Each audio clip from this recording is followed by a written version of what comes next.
Saya biasanya rekamannya akan saya post di Sinau. Jadi kalau kalian lupa, bisa melihat lagi. Oke, ini Arina sudah gabung. Dan kalau ada coretan-coretan juga akan saya posting di Sinau juga untuk postingannya. Oke, selamat datang Arina.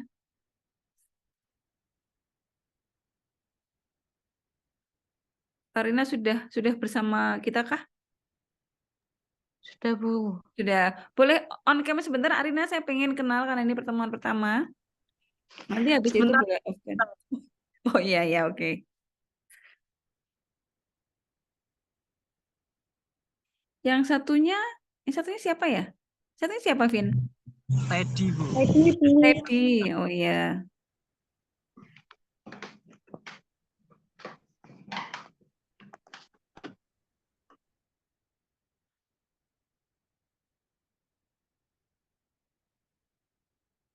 Oke. Saya mulai share screen aja sambil menunggu Arina. Ya, jadi seperti yang saya sampaikan tadi, saya melanjutkan materinya Pak Imam. Tapi kalau saya lihat sih Pak Imam pernah memberikan materi tentang pengenalan si juga ya. Ini kita agak kembali merefresh lagi tentang si. Jadi dengan Pak Imam sudah mempelajari ada beberapa tipe data yang bisa dipakai, gitu sudah ya. Ada tipe data angka, itu bisa berupa integer atau bilangan bulat, pakai int, atau bilangan desimalnya kita bisa pakai tipe float. Kemudian ada tipe karakter atau huruf, itu bisa pakai dua yang string. Kalau variabel yang data yang kita pakai itu lebih dari satu huruf. Tapi kalau data yang kita pakai hanya satu huruf, kita bisa menggunakan data yang bertipe char. Gitu ya. Kemudian selain tipe data angka sama huruf, ada juga tipe data boolean yang berisi hanya dua data, yaitu benar atau salah. Itu isinya 1 atau 0. Kemudian ada lagi apa ya? Ya itu aja sih, dan tipe data yang lain. Oke, kita mulai aja ya. Baik, tadi di awal saya sudah sempat menjelaskan sama Kevin bahwa kita akan menggunakan C++ termasuk nanti di praktikumnya. Kita akan menggunakan C++. Kalau kemarin kalian pernah dikenalkan C oleh Pak Imam, maka perintah di dalam C juga bisa dipakai di dalam C++. Jadi kalau kemarin misalnya pakai scanf atau printf gitu ya, di sini juga bisa dipakai. Tuh, jadi kenapa saya pakai C++ karena perintah di C bisa dipakai di C++. Kemudian kalau misalnya kita mempelajari tentang object oriented, ini juga masih bisa dipakai C++-nya, gitu ya. Oke, nah bentuk umum dari pemrograman C++ itu sebetulnya seperti ini. Jadi di awal kita harus memanggil gitu ya, memanggil library dari C. Library itu macam-macam. Ada library standar yang biasanya kita pakai, selalu kita pakai di dalam program apapun yang kita akan buat gitu. Kemudian satu lagi data-data matematika atau fungsi-fungsi, sebenarnya function ya, fungsi-fungsi matematika gitu. Kemudian ada fungsi grafik, ada fungsi yang lain. Nah, itu namanya kita di dalam pemrograman C itu harus selalu memanggil library-nya terlebih dahulu. Kemudian setelah memanggil library-nya, kita membuat sebuah fungsi. Jadi di dalam C++ itu ada satu fungsi yang selalu dipanggil. Kalau misalnya tidak ada fungsi dalam program yang kita buat, kita mau buat program sembarang yang tanpa fungsi gitu ya. Nah, minimal fungsi yang harus dipakai adalah fungsi utama atau main. Jadi main ini adalah sebuah fungsi utama yang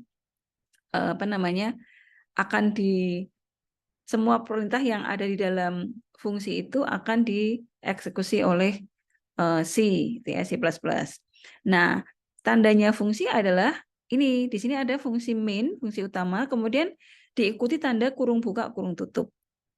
Nah, di dalam kurung buka, kurung tutup itu bisa diisi variabel, bisa tidak. Jadi kalau kita perlu fungsi itu membaca sebuah variabel nanti akan dilempar ke variabel yang lain misalnya gitu ya. Kita perlu definisikan variabel itu di antara tanda kurung di sini. Tapi kalau kosong pun boleh, nggak apa-apa. Nah, setelah pendefinisian fungsi ini harus ada tanda kurung kurawal buka sama tutup. Semua perintah yang akan dieksekusi oleh C++ itu berada di dalam tanda kurung kurawal ini. Gitu ya. Nah, kemudian kalau kita lihat nih, ini ada void. Jadi di dalam C itu ada dua macam untuk mendefinisikan fungsi main atau fungsi utamanya. Bisa void, bisa int. Void itu kalau kita tidak memerlukan pengembalian. Gampangnya begini, kalau kita membuat fungsi ini, tapi kita tidak mendefinisikan atau tidak memerlukan variabel, maka di sini kita menggunakan void. Jadi perintahnya kalau begitu, kalau nggak pakai variabel apa Bu?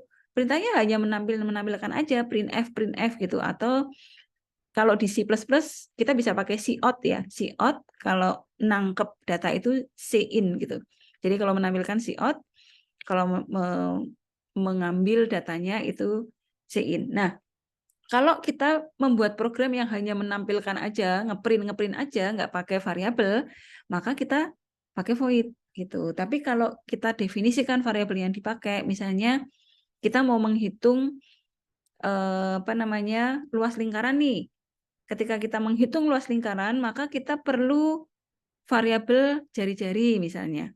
Sama satu lagi variabel lingkaran. Nah, karena ada variabel yang didefinisikan, maka di sini harus bukan void tapi int gitu ya. Jadi bedanya int sama void adalah mudahnya nih, kalau void itu kalau tidak ada variabel yang didefinisikan maka di sini kita gunakan void. Tapi kalau ada variabel yang didefinisikan kita gunakan int. Gitu ya. Kemudian, nah daftar header atau library yang dipakai di dalam C yang tadi saya katakan di sini.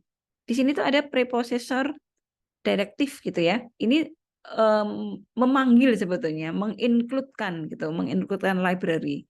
Nah, namanya ada berapa aja? Tadi yang sudah saya singgung kan ada math gitu ya, ada graph gitu. Kita coba lihat sedikit ya. Yang paling sering dipakai adalah IO stream, input output stream gitu. .hh itu singkatan dari header.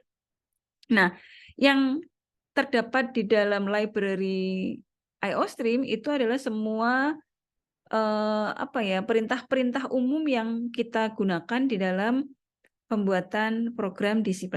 Misalnya menampilkan objek, menampilkan variabel, cout, atau menangkap gitu ya, menangkap inputan yang diketikkan melalui keyboard atau barcode gitu, atau bisa juga melalui suara gitu.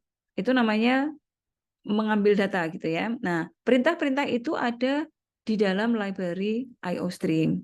Sehingga untuk program apapun, sesederhana apapun, itu selalu memanggil atau melibatkan IOStream, library IOStream. Ini yang library yang sering dipakai, yang selalu ya, bahkan selalu dipakai. Kemudian yang kedua ada header con.io.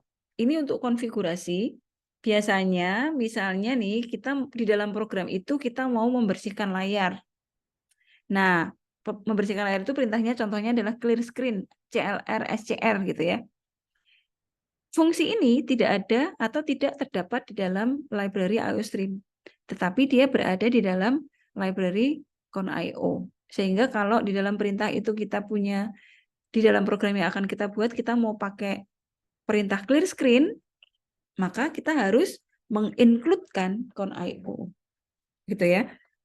Clear screen itu buat apa, Bu? Gitu. Clear screen itu biasanya begini.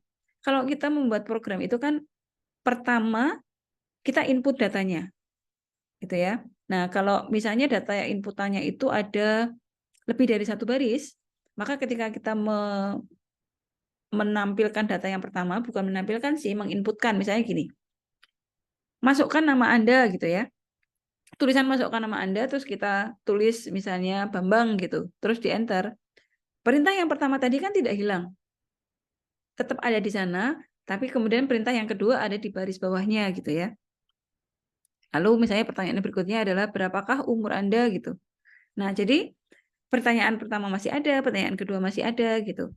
Kemudian kita mau membuat atau menampilkannya menjadi bentuk tabel gitu.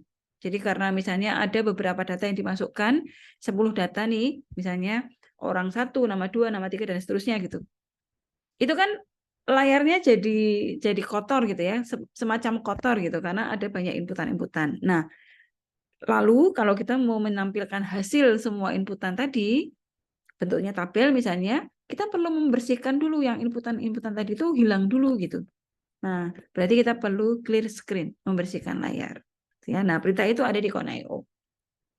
Kemudian ada lagi misalnya kita mau mengatur lebar tabel gitu. Jadi kita membuat tabel lalu sesuai dengan masing-masing kolomnya lebarnya bisa beda-beda gitu. Nah, kita membuat lebar kolom itu sesuai kebutuhan gitu ya. Nah, perintah itu bisa digunakan menggunakan perintah setW.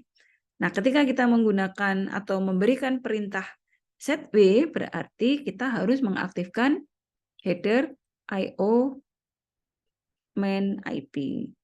Gitu ya. Kemudian kalau misalnya di dalam program kita ada fungsi matematika seperti SQRT, square root, kemudian ada max, ada sum misalnya gitu, berarti kita harus mengaktifkan header math dan seterusnya, gitu ya. Jadi di C itu ada banyak library yang menyimpan fungsi-fungsi sesuai kebutuhannya. Misalnya kalau kita mau menampilkan grafik ya berarti kita harus memanggil graph dan seterusnya. Gitu ya. Nah, ini contoh-contoh perintah-perintah yang berada di dalam header iostream.h, yaitu cin. Membacanya cin ya, bukan cin, tapi cin, cout gitu. Cin, cout. Cin itu untuk menangkap gitu ya.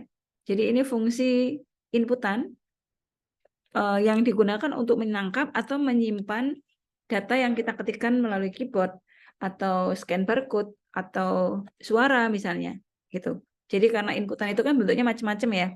Bisa dari scan barcode, bisa kita inputkan melalui keyboard atau suara gitu. Nah, itu kita simpan dengan cin. Kemudian yang kedua ada cout, itu untuk menampilkan atau fungsi untuk menampilkan outputnya. Jadi menampilkan data atau menampilkan tulisan itu perintahnya sama dengan cout. Kemudian yang ketiga ada fungsi endline, endl gitu ya, endline. Jadi ini L bukan I besar tapi L kecil. Endline ini digunakan untuk pindah baris. Lalu kemudian ada ends, ENDS ini untuk mengirim sejumlah karakter ke dalam disk gitu ya. Ke dalam apa namanya? Perangkat atau sarana menyimpan yang bukan di dalam apa namanya komputer. Di komputer itu kan di memori ya maksudnya, bukan di memori tetapi dikirim ke printer atau ke disk atau ke modem gitu. Gitu ya. Itu contoh-contoh di dalam IO stream. Nah, saya perlu sampaikan lagi bahwa mungkin Pak Imam juga pernah menyampaikan bahwa di dalam C itu ada mempunyai sifat case sensitif, artinya huruf besar, huruf kecil atau huruf besar di dalam perintah ataupun data itu diperhatikan atau membedakan arti. Jadi misalnya C ini kita salah tulis, bukan salah tulis ya, tapi nulisnya itu nggak sadar huruf kecil semua atau huruf besar semua. Maka di dalam C ini tidak akan terbaca sebagai sebuah perintah. Dia akan dibaca sebagai data variabel yang tidak didefinisikan gitu ya. Jadi apa namanya tulisan CIT, COUT, endline, ENDS itu semua huruf depannya besar, yang lainnya kecil. Ya.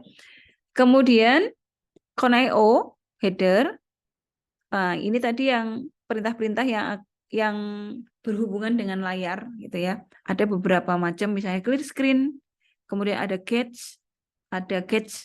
pakai E, ada yang enggak, atau go to XY dan lain-lain. Semua perintah ini berkaitan dengan urusan layar gitu. Nah, itu ada di Con.io. Kemudian header matematika juga ini fungsi salah satunya ya, salah 4-nya. Tidak hanya 4 sih, ada banyak, tapi misalnya adalah mencari akar dari sebuah bilangan, kemudian apa namanya, trigonometri, kemudian nilai maksimum dari beberapa bilangan, nilai minimum gitu. Jadi fungsi-fungsi matematika misalnya. Kemudian ada standar I/O, stdio, ini perintah-perintah yang biasanya kita pakai di C.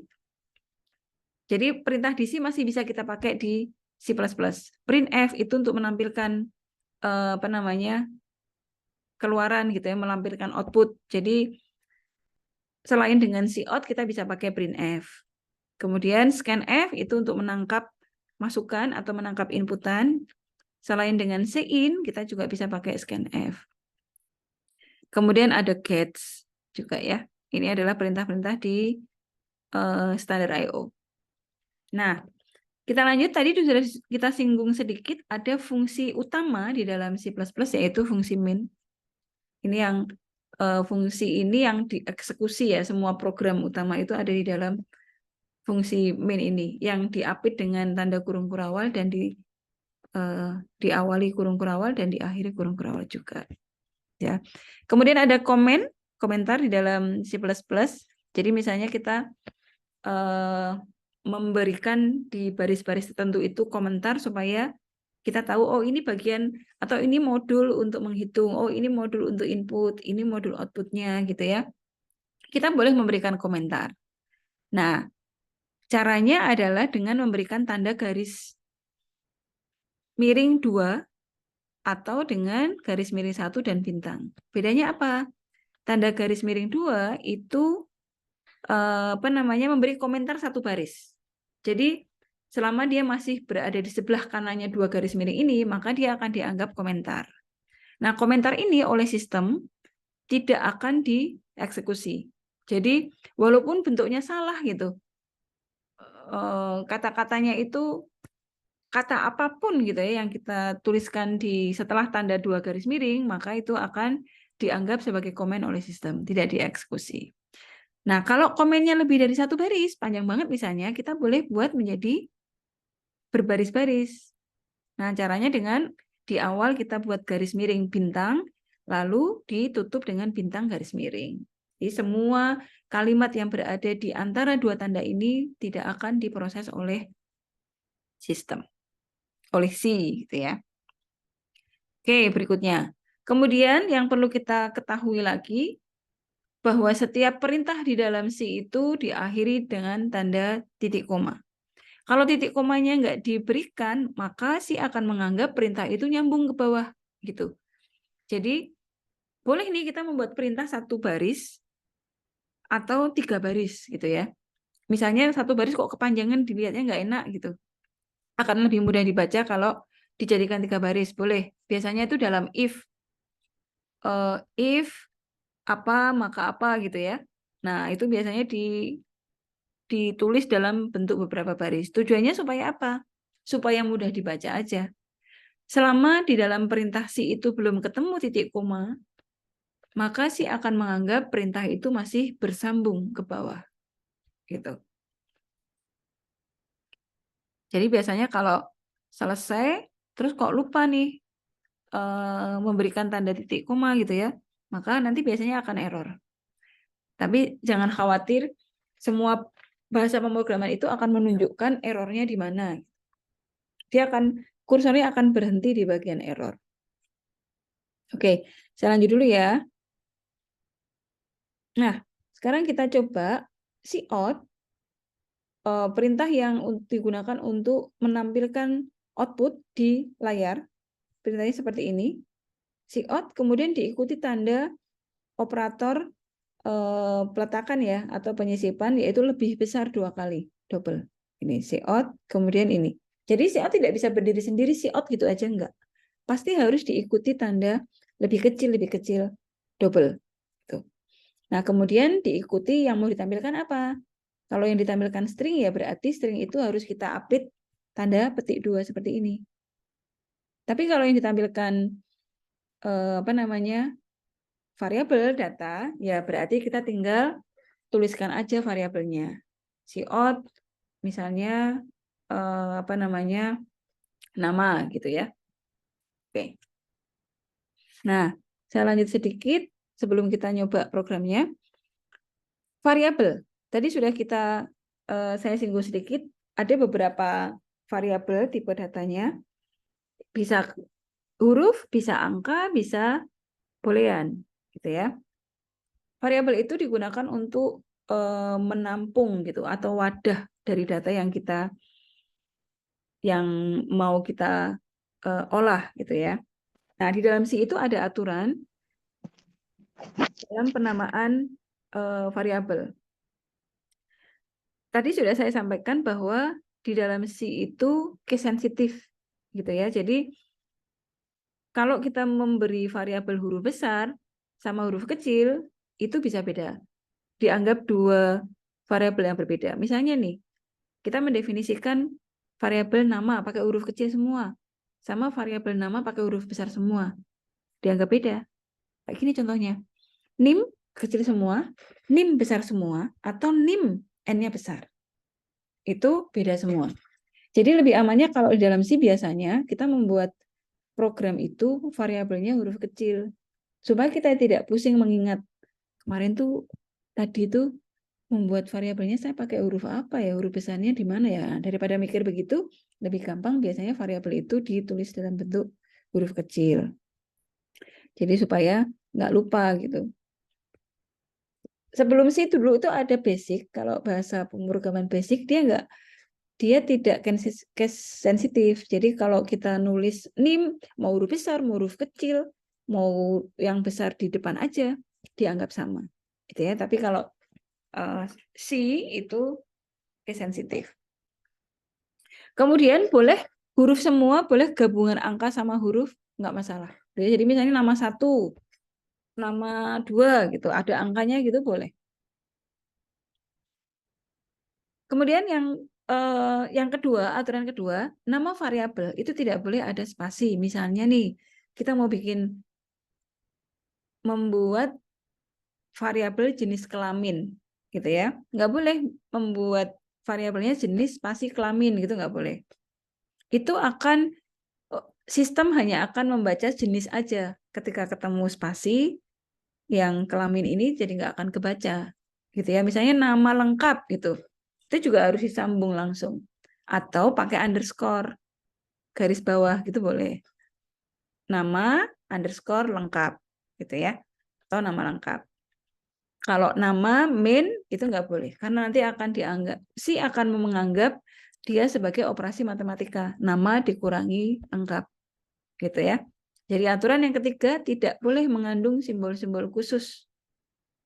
Dolar, persen, dan bintang dan seterusnya. Yang boleh hanya underscore atau garis bawah. Itu ya. Kalau panjangnya sih bebas. Tapi disarankan tidak membuat variabel yang terlalu panjang gitu. Tapi juga jangan terlalu pendek. Jangan sampai variabel yang kita buat kita sendiri nggak paham ini apa tadi ya gitu. Ya, jadi yang mudah dipahami. Oke, ini contoh-contoh penamaan variabel yang benar. Jadi huruf besar, satu huruf aja juga boleh. X, nah pakai underscore gini boleh. Campuran huruf dengan angka boleh. Gitu ya. Terusnya. Yang nggak boleh itu adalah ini pakai simbol khusus. Ini pakai angka tapi di depan, nggak boleh. Jadi angkanya harus di belakang karakter, di belakang huruf. Gitu ya. Ini nggak boleh karena ada tanda min. Karena tanda min akan dibaca sebagai tanda operasi matematika. Gitu ya. Kemudian yang kedua ada spasi, nggak boleh. Kemudian ini nggak boleh juga karena ada tanda pentung, ada tanda perintahnya.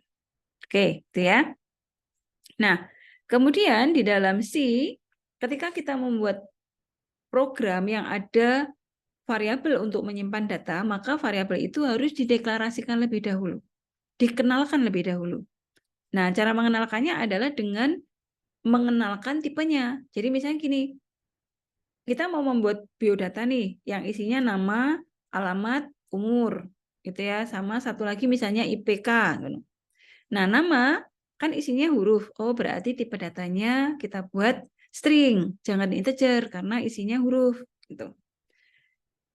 Kalau char boleh nggak Bu? CHAR. CHAR atau char itu memang huruf juga. Cuma kalau char itu isinya hanya boleh satu huruf aja.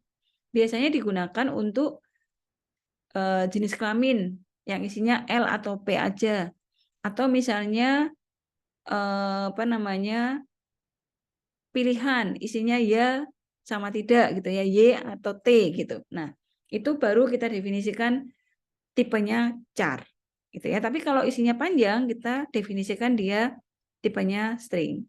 Nah, jadi cara menuliskannya adalah nama tipenya di sini bisa int untuk bilangan bulat, bisa float untuk desimal, atau string untuk data yang isinya huruf panjang gitu ya. Atau char kalau isinya satu huruf. Kemudian spasi, terus diikuti nama variabelnya apa. Lalu jangan lupa titik koma. Ya, itu mendeklarasikan variabel yang mau kita pakai. Apapun variabelnya, semua variabel yang kita mau pakai itu didefinisikan di awal. Jadi kalau misalnya di tengah-tengah itu sistemnya nemu, loh ini apa nih variabelnya? Oh, berarti kita perlu definisikan. Dan biasanya nanti si itu akan memberitahu dia akan menemukan variabel yang dia nggak kenal gitu. Ya, nah ini contoh-contoh pendeklarasian variabel. INTX berarti kita mendefinisikan variabel X tipenya bilangan bulat. Jadi kalau ada apa namanya bilangan desimal masuk ke sini maka salah. Contohnya begini. Pembagian bilangan itu walaupun misalnya hasilnya bulat, tapi ketika kita mendefinisikan pembagian bilangan, kita nggak boleh mendefinisikannya dengan INT. Karena hasil pembagian tidak selalu bulat. Bisa saja hasil pembagian misalnya 2 dibagi 3. Hasilnya kan 0,67 gitu ya, 0,67. Nah, jadi pendefinisian variabelnya harus float gitu ya. Jadi ketika kita mendeklarasikan sebuah variabel, maka kita harus memikirkan kira-kira datanya itu nanti isinya apa aja gitu. Gitu ya. Oke, jadi yang depan ini tipenya char, ini variabelnya. Ini ada 3 variabel Y, huruf sama NIM yang kita definisikan apa namanya bertipe char. Nah, ini kok apa namanya NIM itu kan isinya lebih dari 1, Bu. Kok tipenya char? Iya, tapi dia didefinisikan 10 array gitu ya. Dia boleh. Oke, berikutnya kalau tadi deklarasi variabel, ini deklarasi konstanta. Sebetulnya sama sih, cuma ketambahan const di sini. Artinya konstanta. Biasanya ini untuk apa namanya simbol-simbol yang sudah punya harga pasti. Misalnya pi. Pi itu kan nilainya sudah pasti 3,14. Ini akan selalu dipakai di dalam perhitungan lingkaran gitu ya. Jadi misalnya di dalam lingkaran itu kita mau ngitung luas, mau menghitung keliling, daripada ngetik 3,141529 berkali-kali, mending kita definisikan di atas. Nanti tinggal kita kalikannya di dalam variabelnya itu, dalam rumusnya kita mengalikannya pakai pi, nggak pakai 3,14 karena sudah didefinisikan di atas. Gitu ya. Dan keuntungannya lagi kalau kita mendefinisikan konstanta, maka proses kompilasinya itu lebih cepat.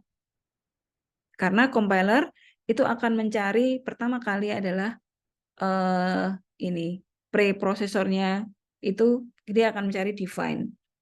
Gitu ya. Oke. Oke, nanti ini kita coba. Nah, ini tipe-tipe data. Ada karakter, ada ukuran memorinya 1, int itu integer. Long itu juga integer, cuman beda jangkauannya, beda range-nya. Kalau int itu ukuran memorinya 2, kalau long ini long untuk integer ya, 4. Range-nya dari sekian sampai sekian. Ini angkanya. Kemudian float. Nah, versi panjangnya float itu double. Versi lebih panjangnya lagi long double. Tuh. Jadi tergantung kebutuhan kita ya. Jangan sampai kita mendefinisikan variabel tapi itu memboroskan memori gitu. Jadi sesuai kebutuhan aja. Oke, sampai di sini dulu kita coba programnya. Nah, di awal tadi saya sudah sampaikan saya pakai online editor online saja. Jadi untuk pembelajaran ini saya tidak menginstall C++ di komputer karena di online juga sudah banyak. Nanti kalian juga bisa pakai. Sebetulnya ada banyak sih, ada C++.shell.sh gitu ya. Ada pakai apa namanya W3 School. Nanti kalian boleh coba sih, boleh pakai apapun. Oke, kita coba ya. Misalnya yang pertama ini saya nanti karena pakai editor online, jadi ini nggak disimpan programnya, tapi hasilnya akan saya masukkan di sini.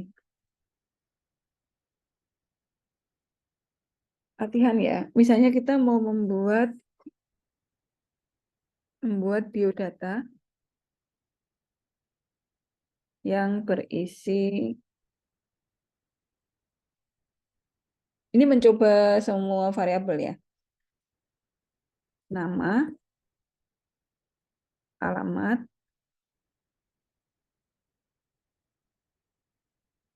umur,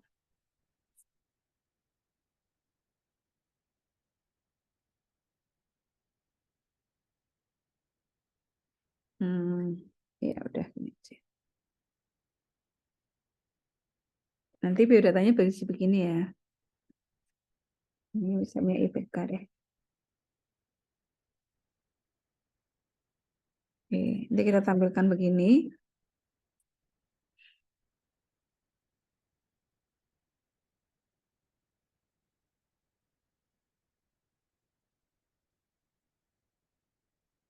Oke. Nah, pertama kita panggil library-nya, preprosesornya. Jadi include ya IO stream.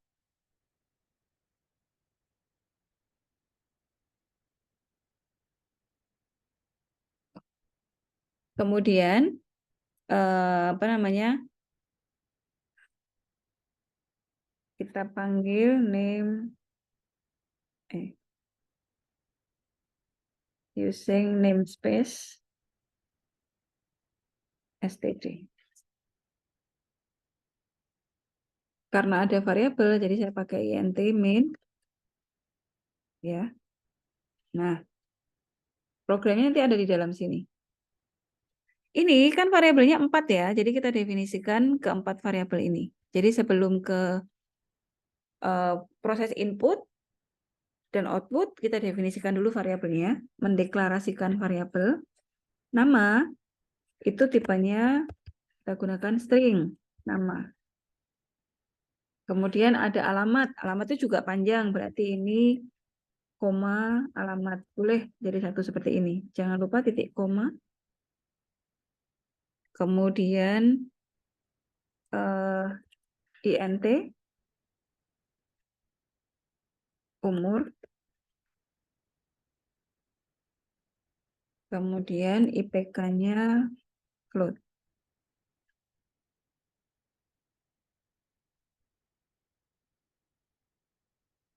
Oke ya.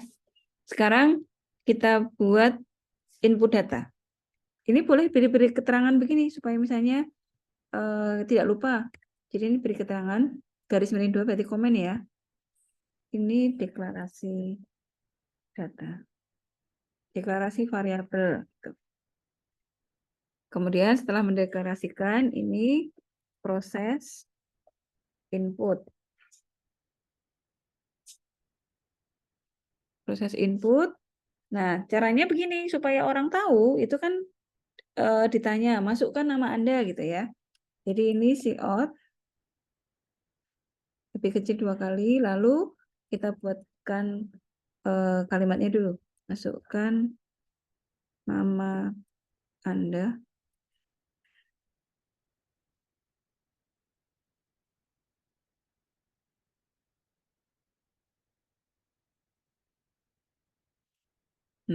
koma, lalu Sein. Jadi begitu memasukkan kan nanti kita misalkan masukkan Kiki gitu ya. Nah, Kiki itu akan dibaca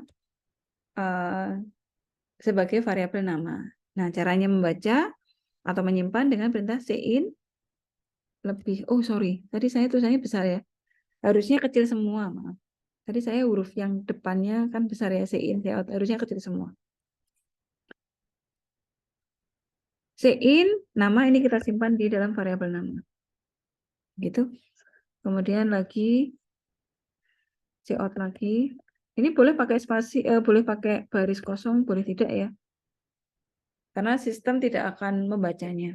Dia hanya akan membaca ketemu titik koma berarti selesai gitu. Oke, berikutnya masukkan alamat.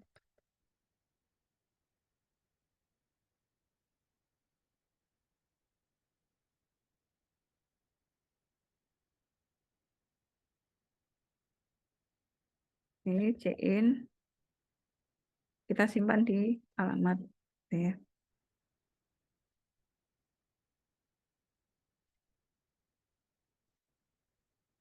Kemudian cout lagi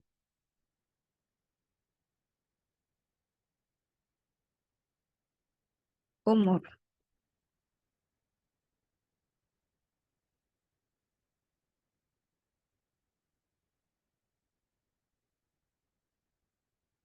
Tuh. Kemudian satu lagi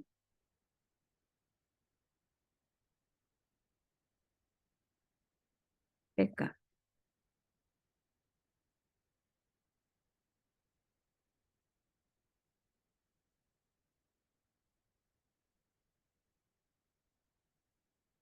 Bentar, ini yang float gak usah dulu.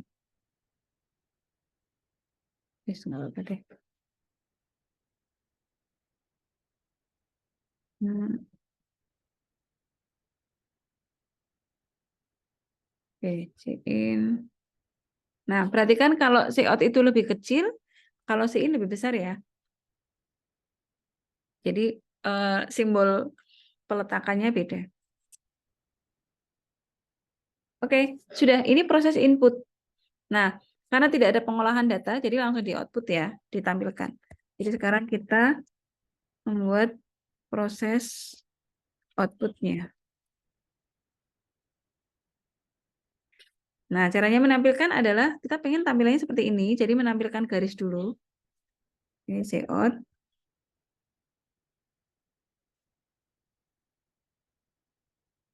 Tuh, titik koma jangan lupa. Kalau ini di enter, sebetulnya nanti tampilannya itu masih tetap di sebelahnya. Perintah untuk turun baris itu adalah ENDL. Jadi ini perintahnya turun baris. Nanti dia akan melanjutkan di baris berikutnya. Baris berikutnya adalah menampilkan nama, ya.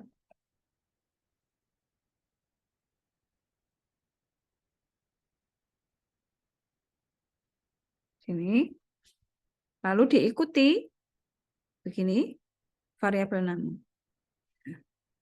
Turun baris. Ya. Berikutnya menampilkan alamat.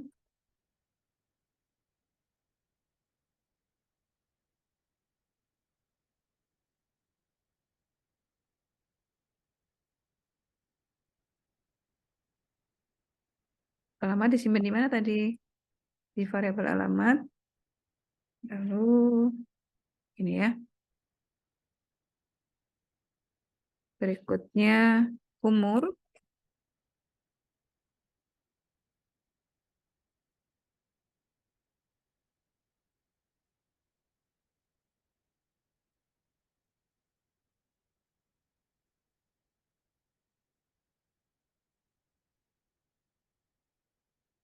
Terakhir menampilkan IPK.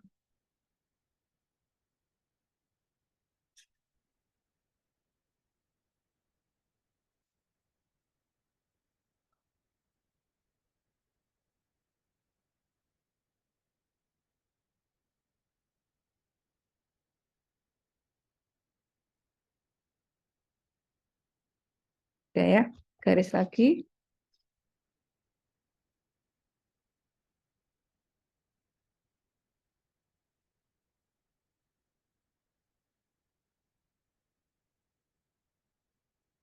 Sudah, kita coba ya. Jadi sudah ada proses input, karena tidak ada pengolahan data, penghitungan apapun, jadi langsung proses output.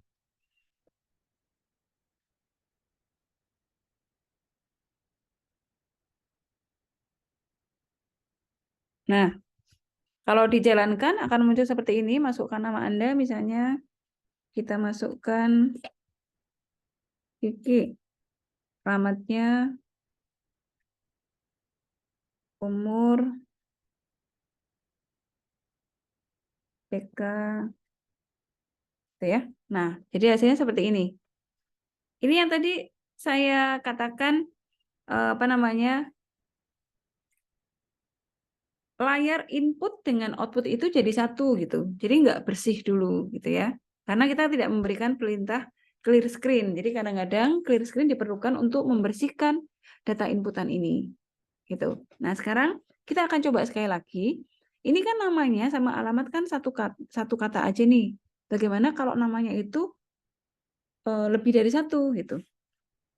Ntar ini saya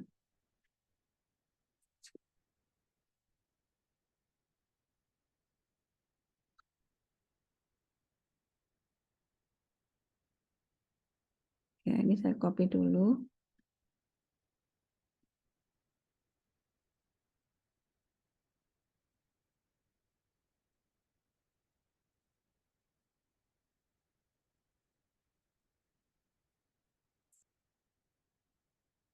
Sekarang kalau namanya lebih dari satu. Misalnya nama saya deh. Nah, ini kan ada spasi nih. Tuh, lihat bedanya. Jadi ketika memasukkan alamat nih dia nggak sempat, kita nggak sempat masukkan alamat. Saya satu kali enter loh pada ini. Karena data yang kedua akan dianggap sebagai alamat. Gitu. Jadi bagaimana caranya supaya kalau nama kita nama kita itu ada lebih dari satu. Gitu. Jadi yang perlu diubah adalah di sini. Ini ya, kalau namanya itu lebih dari satu, maka kita berikan perintah yang menangkap satu baris gitu. Jadi perintahnya adalah getLine.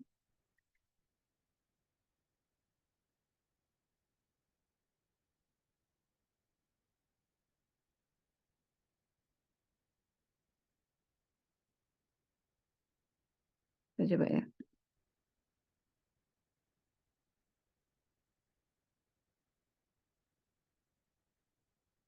Nah, gitu. Ini juga begitu, kalau jalan kali gawe dia nggak akan kebaca nih. Ada spasi kan ya. Nah, tergantung nanti kalau ini akan dibaca sebagai data ketiga umur, padahal umur itu kan integer nih. Tapi ini kok string, jadi kalau di enter, kayak gini, jadi error. Bukan error ya, tapi salah. Error itu kalau kesalahan dalam sintaks. Jadi ini yang perlu kita perbaiki juga. Jadi untuk alamat itu harusnya juga getLine, cin, koma, alamat. Jadi karena isinya mungkin data dengan spasi gitu ya. Oke, jadi begini.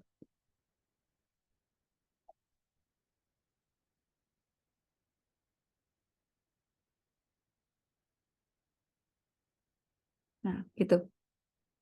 Gitu. Oke, sampai di sini untuk apa namanya memasukkan data string. Ada yang ingin ditanyakan?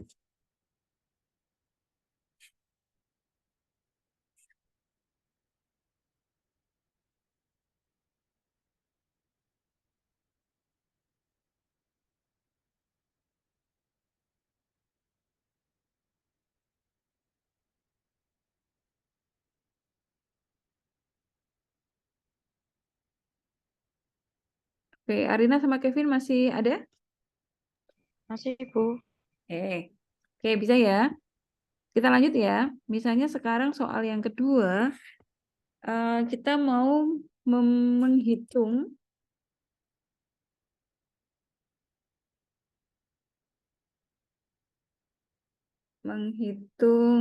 apa ya,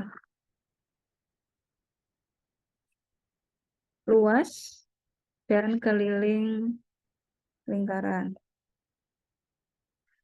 Ini sudah mulai ada rumus, tapi kalau yang nomor satu kan nggak ada rumus ya, hanya inputnya apa, lalu kita tampilkan, tidak ada proses perhitungan.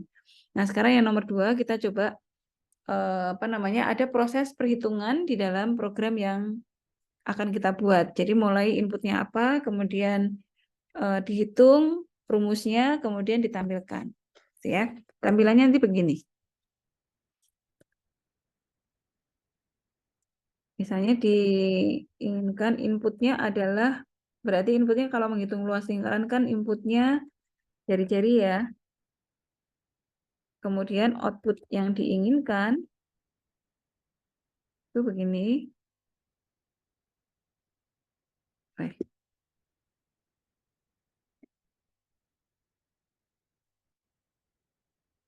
Jari-jarinya berapa? Ini luas.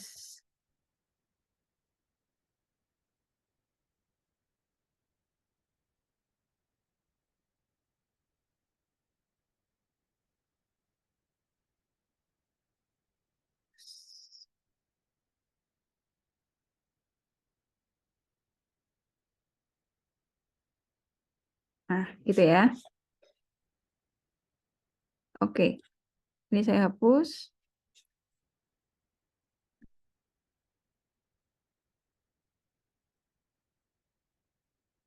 Nah, ininya masih sama, include-nya masih sama, using namespace. Oh ya, ada satu yang apa namanya perlu saya jelaskan. Using namespace itu ini sebagai pengganti dari apa namanya penulisan std pada setiap cut cout sama in. Jadi kalau kita menggunakan cout tapi nggak pakai std, ini kita harus menuliskannya begini, nggak pakai namespace std ya. Kita menuliskannya begini, std.2.2 cout gitu. Jadi coutnya nggak bisa berdiri sendiri. Terus baru ini misalnya apa namanya? Nah, gini. Ini kalau ini kan saya komen ya, berarti nggak diproses ya. Kita coba.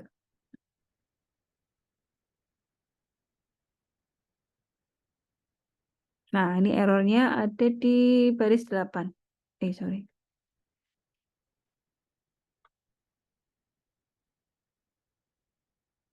Ya. Expected titik koma. Ini karena saya nulisnya titik 2. Jadi ini salah.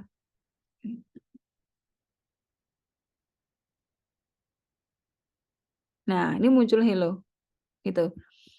Jadi, apa namanya, boleh tidak pakai ini, tapi ada std gitu.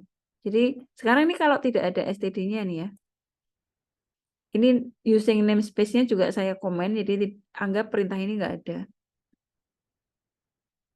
Nah, dia akan error. Nah, gitu. Jadi, kenapa pakai using namespace? Supaya ketika kita menggunakan cout sama in, nggak perlu menuliskan std.2.2. Gitu ya. Oke. Nggak perlu begini. Karena terlalu sering menuliskan nanti, padahal kan kita mau cout berapa kali penggunaan cout-nya gitu. Jadi, nah, untuk meringkas supaya kita nggak pakai std, pakai aja using namespace std. Ini komennya saya hilangkan lagi. Oke, kita mulai ya, lingkaran. Pertama, ini deklarasi variabel. Variabelnya apa saja? Jari-jari, tipenya bulat aja ya, int, jari-jari. Kalian boleh pakai radius, pakai jari-jari, pakai underscore, boleh. Kemudian keliling, keliling itu kan nanti ada pi. Jadi kita definisikan keliling, sorry, tipenya float, baik keliling maupun luas. ya. Kemudian ada pendefinisian konstanta float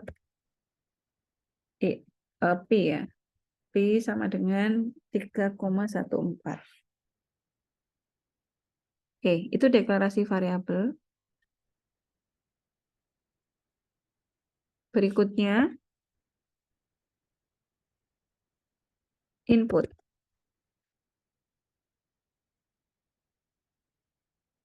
Inputnya apa? Inputnya hanya jari-jari kan? Karena keliling sudah bisa langsung dihitung, luas juga langsung dihitung. Berarti ini inputnya adalah jari-jari. Masukkan jari-jari lingkaran.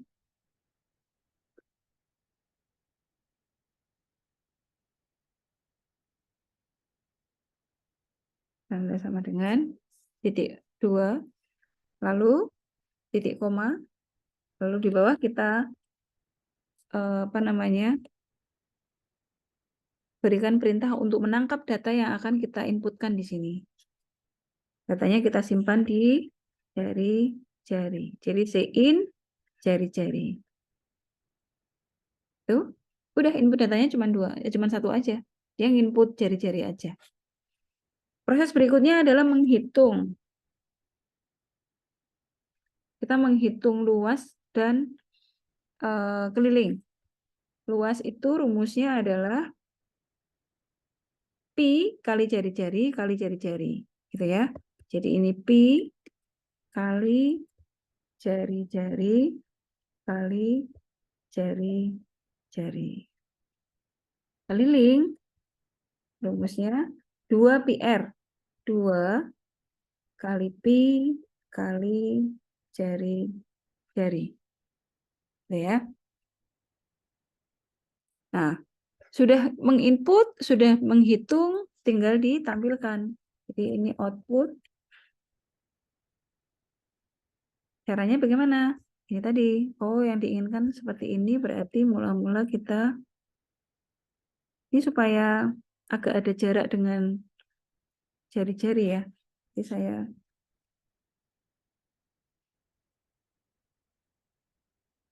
turun baris dulu. PNDL 2 kali. Lalu out, baru kita buat garisnya.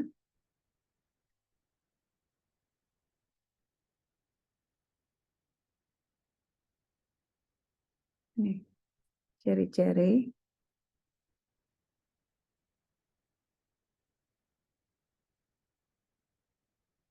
Oh, itu ada garis, ada stripnya, Bu. Boleh, karena ini kan diapit petik ya, jadi nggak masalah.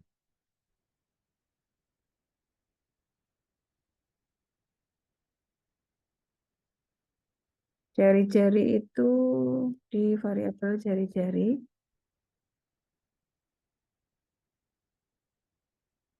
Lalu keliling.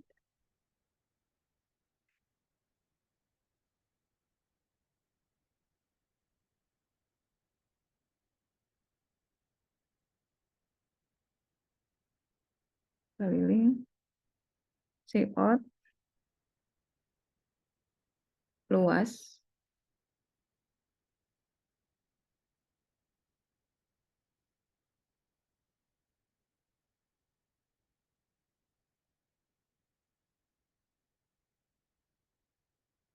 Akhir, garis lagi.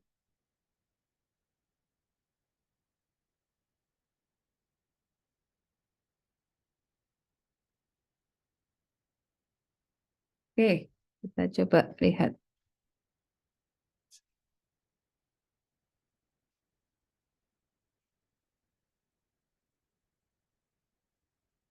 Masukkan jari-jari lingkaran, misalnya 10 ya. Enter. Nah, kenapa nih kok tidak di bawahnya? Setelah keliling harusnya kan luas di bawahnya ya. Oh, karena di sini kurang ENDL, ini juga kurang ENDL. Ini kita tambahkan. Perintah turun barisnya nggak ada. Bedanya dengan slash n itu apa, Bu? Slash n. Slash n itu sama sih. Kalau di C, jadi kita bisa pakai /n, itu sama, turun baris. Sama. Jadi C itu ada yang kayak printf, scanf, /n, itu turun baris.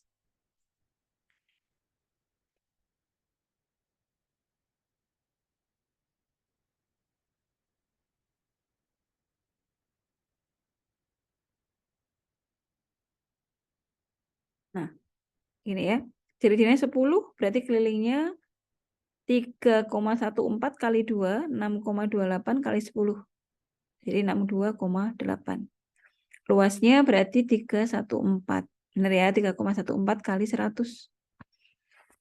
Oke. Itu apa namanya? Contoh-contoh program yang apa namanya? Sekuensial. Sekuensial itu urut dari atas ke bawah gitu. Tidak ada apa namanya? Kondisi, tidak ada checking kondisi karena tidak ada pilihan di sini. Minggu depan kita lanjutkan dengan apa namanya? Kondisi. Kemudian tidak ada perulangan loop gitu ya. Jadi minggu depan kita akan lanjutkan untuk yang perulangan kondisi. Oke, ini saya kopikan dulu.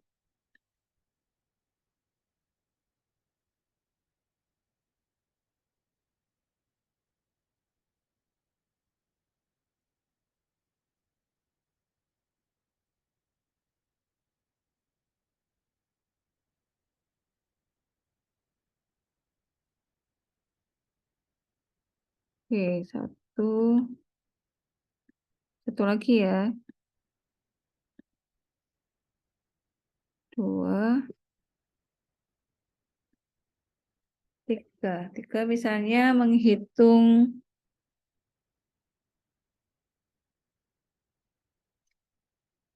kita coba lihat di sini. Ada latihan apa nih?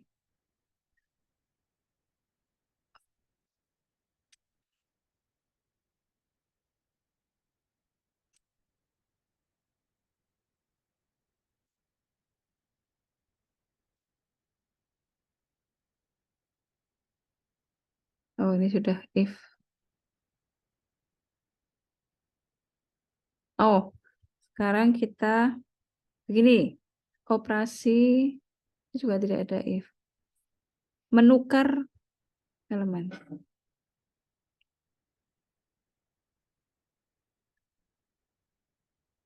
Namanya swap sebetulnya. Menukar isi data.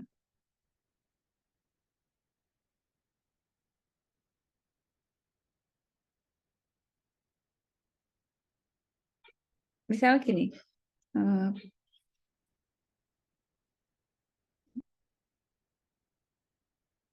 Ini ada 2 gelas. Ada 2 gelas berisi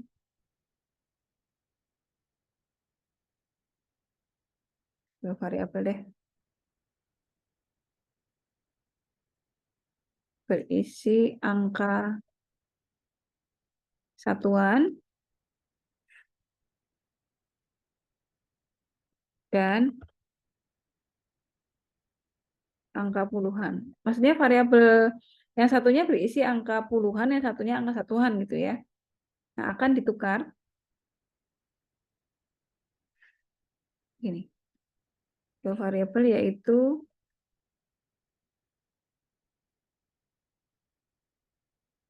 variabel puluhan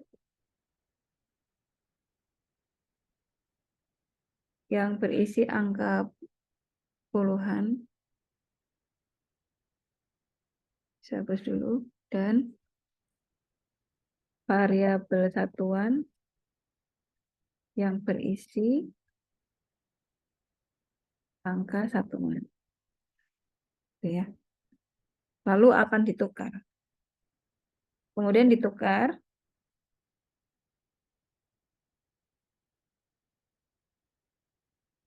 Tuh.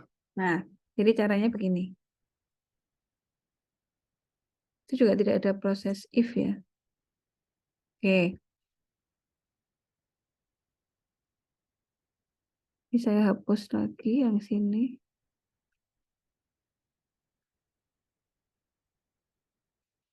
Oke, deklarasi variabelnya.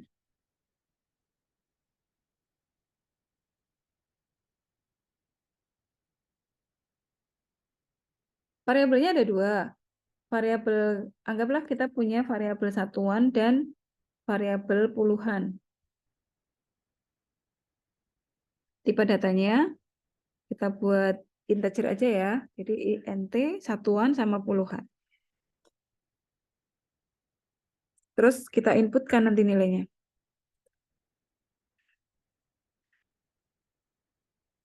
Out.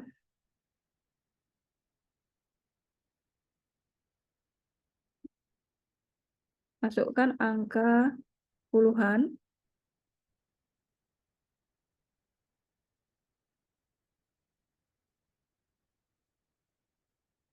Kita simpan di dalam variabel puluhan.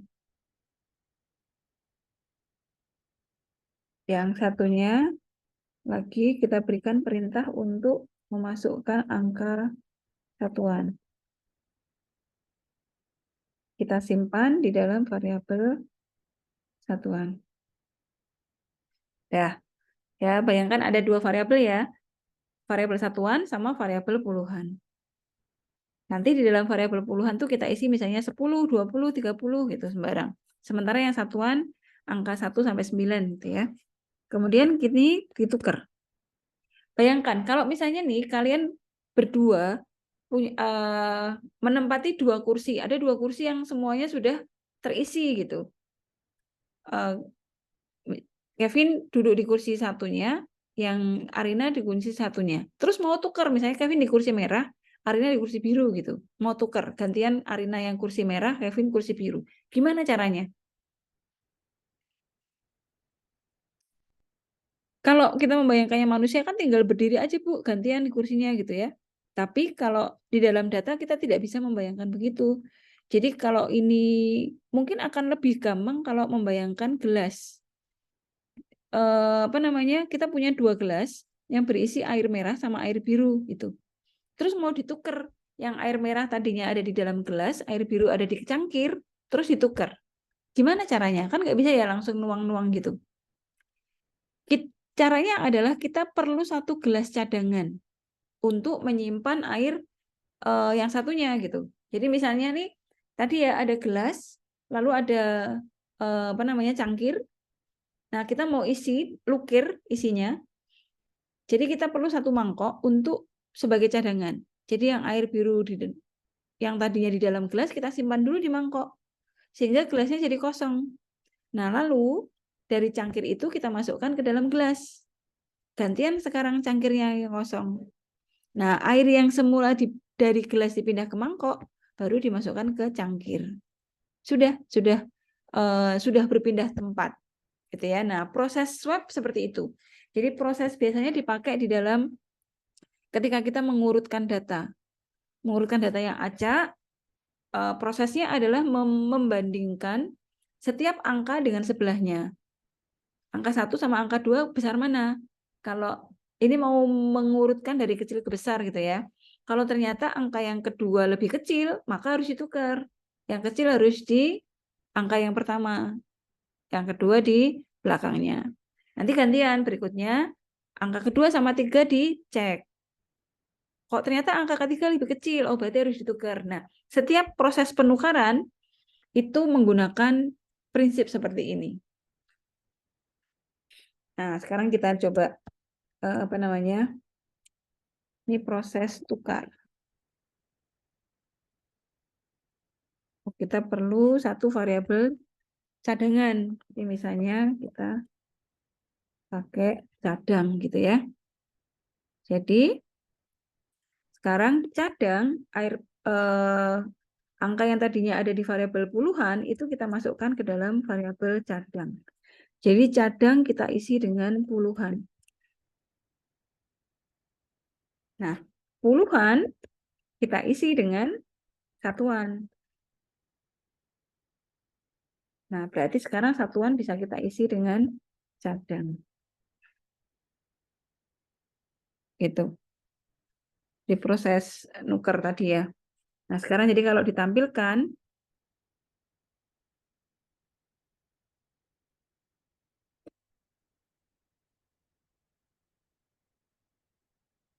cout, isi dari variabel puluhan sama dengan, kita cek ya, kalau ini sekarang kita puluhan, tetap kita tampilkan yang variabel puluhan. Kita coba di hasilnya seperti apa. Cout, isi dari variabel satuan.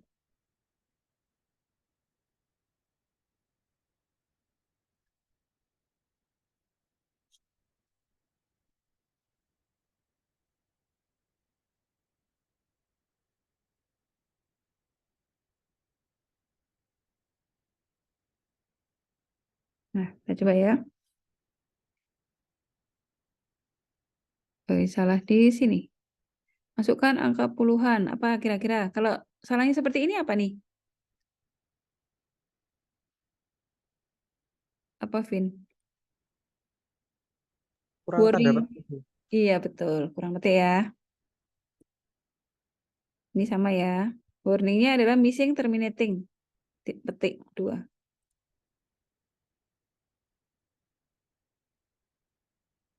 Oke, satu lagi. Oh ya, ini juga.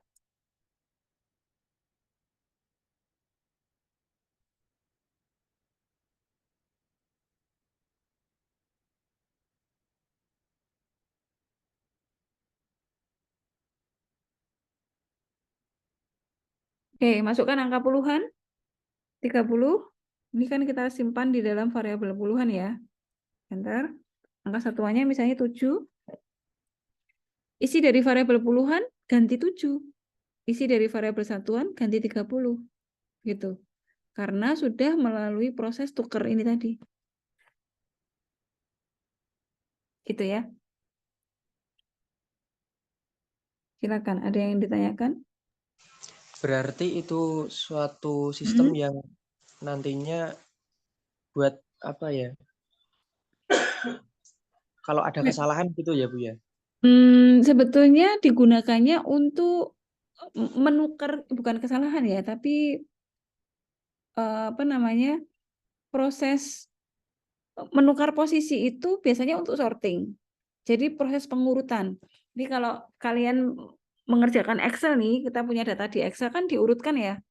Nah, Excel sebetulnya di dalam prosesornya, prosesnya itu adalah proses swap ini.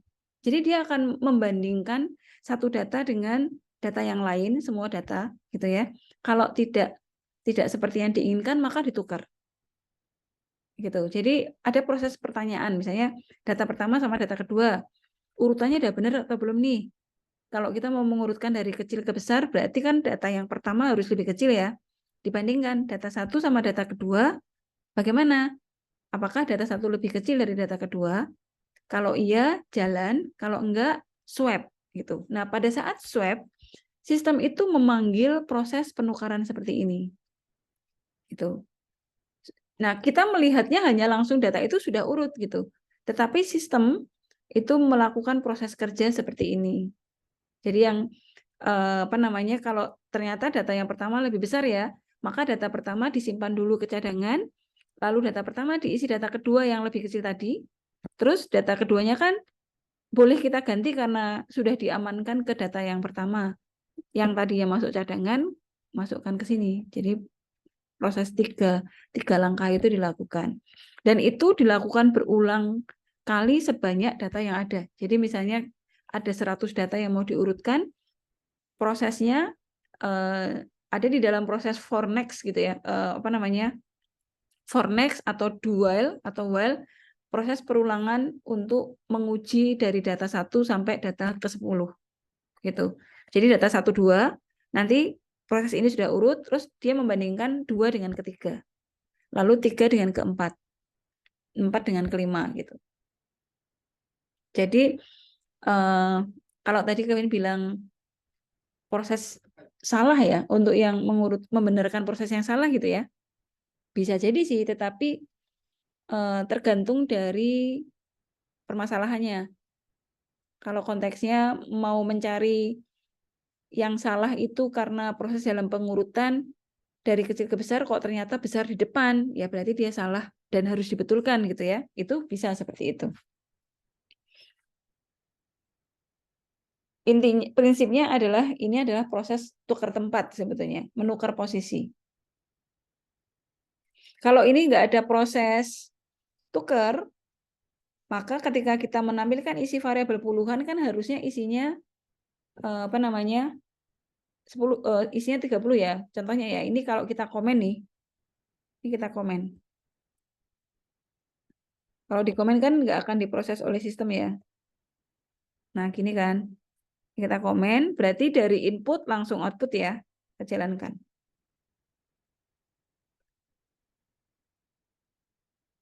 Puluhannya 30, satuannya 7. Nanti isi variabel puluhan 30. Isi variabel satuan 7. Karena nggak ada proses tukar.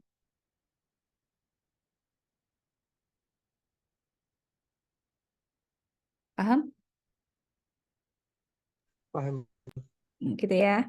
Ini kalau ini kita lepas, nanti proses ini dikerjakan.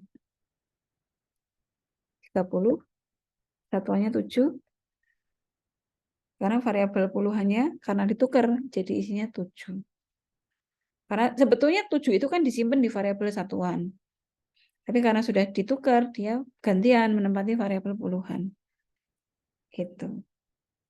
Gitu ya. Oke.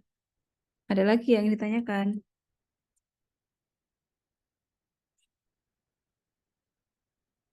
Baik, nanti kalian boleh nyoba ya.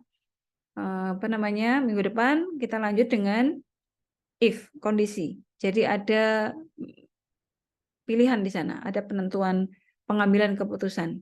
Kalau ini kan sekuensial gitu ya, dari atas, bawah, dari input, diproses, lalu keluarkan. Tidak ada apa namanya pengecekan kondisi. Nah, besok kita lanjutkan dengan pengecekan kondisi, misalnya syarat ujian. Syarat ujian nilainya harus minimal 70 misalnya. Jadi ada pengujian apakah nilainya lebih besar dari 70 gitu. Kalau iya berarti dia lulus, kalau enggak dia gagal. Gitu ya.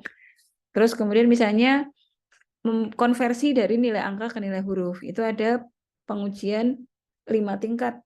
Apakah nilainya lebih besar dari 80? Kalau iya berarti nilainya A.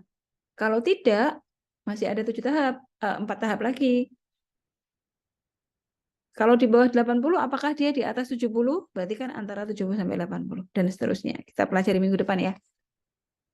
Oke, ini nanti coretannya akan saya apa namanya?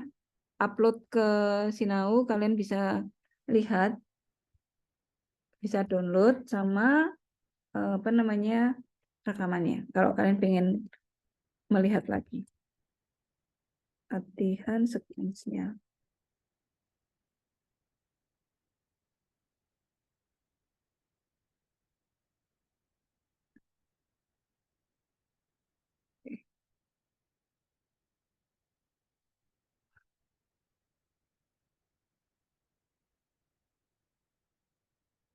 Oke, gitu ya. Saya kira hari ini itu dulu yang bisa saya berikan. Kita lanjutkan minggu depan. Mudah-mudahan apa yang saya berikan hari ini bisa diterima dengan baik. Oke, terima kasih hadirnya Kevin, Arina. Udah sampai di rumah, Vin? Masih di kantor sebenarnya, Bu. Oh, masih di kantor. Oh ya, ding. Sudah di kantor ya. Baik, saya akhiri ya. Sampai jumpa minggu depan. Wassalamualaikum warahmatullahi wabarakatuh. Waalaikumsalam warahmatullahi wabarakatuh. Oke, sebentar. Arina, kamu hutang wajah sebentar, Rin. Tadi udah, Bu. Oh, Ini mau sudah buka kerudung lagi? Ya, enggak mau berangkat kerja. Oh, mau berangkat kerja. Oh, kalian kerja di mana? Kalau Arina di mana? Di Politron, Bu. Oh, di Politron. Oh, shift malam ya? Ya, shift malam. Oke, ya udah. Selamat bekerja, hati-hati ya. Ya, Assalamualaikum Bu. warahmatullahi wabarakatuh.